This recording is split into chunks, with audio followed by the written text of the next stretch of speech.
tous. Alors aujourd'hui nous allons apprendre à comment signer son tableau. Et oui, souvent vous arrivez devant la finalisation de votre projet et vous dites attends, je fais quelle couleur, quelle taille et où je le mets. Alors certains pour leur premier tableau vont faire quelques essais de calligraphie par-ci par-là sur un bout de papier, vont avoir du mal à savoir je fais quoi, je mets mes initiales, je mets un prénom, je mets un pseudo, qu'est-ce que je fais? Comment est-ce que je présente, comment est-ce que je signe? Sachant qu'on s'imagine tous qu'il faut garder la même continuité du début jusqu'à la fin de son parcours artistique pour signer toujours de la même manière, parce qu'on dit que les artistes ont toujours signé en bas à droite de la même façon. Eh bien non. Figurez-vous que c'est comme dans la créativité, il n'y a pas de règles. Vous pouvez signer de la couleur que vous souhaitez. Vous voulez être discret, soyez discret. Vous voulez vous faire remarquer, signez en plein milieu de la toile. Certains artistes que je vais vous présenter, ici par exemple, signent carrément leur création en plein milieu. Et est-ce que, à votre sens, vous avez la sensation que ça fait moche? Non. Au contraire, c'est un parti pris. Et cet artiste-là signe d'une manière différente sur ses autres tableaux. Il a juste fait celui-ci ou quelques deux autres encore où il a procédé ainsi. Parce que sinon, il signe comme ça. Bon. Les artistes que vous avez l'habitude de voir dans les musées ou dans les expositions, pour certains, pas forcément les plus connus ou les autodidactes, vous signez tous en bas à droite. C'est un peu comme une habitude de signer un dessin ou d'écrire son prénom en bas d'un texte ou quand on écrit une lettre, vous vous mettez en bas à droite. On n'écrit pas une lettre quand on peint un tableau. On ne copie pas quelque chose, on ne met pas, on n'a pas à voir la règle de la littérature ou de la graphologie, ou enfin je ne sais quoi, comment est-ce que ça s'appelle, hein, moi je ne suis pas une littéraire. Il n'y a aucune règle dans l'art. Vous pouvez signer en plein milieu, vous pouvez l'intégrer, votre typographie, votre texte, votre nom ou prénom dans le dessin. Vous pouvez le cacher. Vous pouvez inciter même, ça peut être un jeu de piste pour une exposition, et demander aux gens où est-ce que j'ai mis ma signature? Ça peut être une bonne idée. Ça vient à l'instant d'arriver. Hein. Il y a des vagues là-haut. Ensuite, quelle couleur? Forcément, moi je vais vous inviter à utiliser un contraste, un minimum. Même si vous voulez être discret, il faut quand même à un moment donné qu'on arrive à vous identifier, à savoir qui l'a fait. Hein. Donc sur un fond clair, on met une couleur un peu plus sombre, sur un fond foncé, on met une couleur claire. Ça, c'est évident. Maintenant, quels outils? Vous peignez à l'huile, par exemple, eh bien, vous avez votre pinceau et forcément de l'huile. Alors vous allez dire, ouais, mais si je veux que mon mot il soit long, comment est-ce que je fais pour tirer ma peinture? Il faut que je trempe à chaque fois mon pinceau. Oui. Alors, no panique, une petite spatule, les loulous, un petit mélange correctement de sa pâte, avec un peu d'huile d'Olin, un petit peu de térébenthine en même temps pour faire un glacis. Vous diluez bien, il ne faut pas que votre pâte soit transparente, mais il faut qu'elle soit bien fluide. Et donc, votre pinceau à pointe fine va pouvoir avoir la peinture qui va monter par capillarité et distribuer au fur et à mesure que vous allez distribuer sur poser votre pinceau sur votre toile, et bien il va descendre et couler le long des poils du pinceau. Donc, il faut vraiment que les poils soient lisses, hein. Pas de poils de martre, pas de poils de porc. Hein. Voilà, un poil synthétique, c'est parfait. Vous peignez à l'acrylique. À l'acrylique, je vous invite à utiliser un feutre peut-être.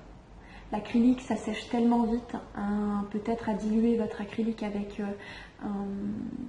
un fluidifiant. Évitez l'eau, ça va vite devenir transparent. Je vais vous inviter plutôt à un Bindex ou à Binder de la marque Le Frambojoir. Bindex, c'est la marque PBO. Ou alors un retardateur de séchage que vous pouvez trouver dans ces deux marques-là ou peut-être dans d'autres.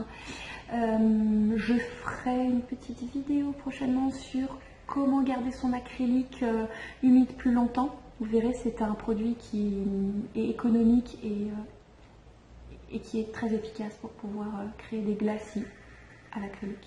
J'ai bien dit glacis, je n'ai pas dit glacis. Donc rendez-vous dans quelques jours. Qu'est-ce qu'il y a encore pour l'acrylique? Quand je vous parle des feutres, ça peut être les feutres de marque indélébile, hein, que vous connaissez comme les Tria ou c'est à l'alcool aussi, hein. Donc en fait passer un fixatif dessus avant de vernir ou un vernis dessus à la bombe bien à plat pour pas que ça dégouline, parce qu'au moment du vernissage c'est souvent il disparaît. Voilà. Maintenant il y a d'autres manières de signer et je vais vous en présenter quelques-unes juste ici. Vous allez pouvoir les voir, vous inspirer. C'est un petit peu comme quand vous cherchez une idée pour pouvoir peindre, et bien c'est pareil, on se fait une banque d'images, de signatures.